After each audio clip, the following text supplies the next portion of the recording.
Ito ay kangkong, mga langga, tangkay, at ang dahon.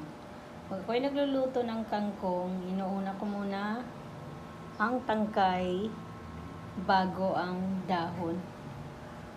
Kasi matigas ang tangkay, malambot lang ang dahon. Yan ang pagluto ng kangkong. Pagluto, unahin muna yung tangkay. Lagay na natin ang dahon kasi luto ng tangkay. Lagyan na ng oyster, sauce, paminta, magic. Hindi na tayo nag-ajinomoto kasi may magic na. Ganyan mga langga. Lutong-luto ang tangkay.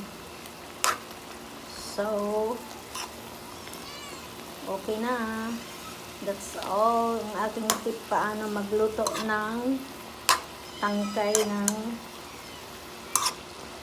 adobong kangkong at huli na ang dahon. Bye! Kahit oyster sauce lang ang kanyang timpla mga langga, ay napakasarap ang lasa. Adobong kangkong with oyster sauce.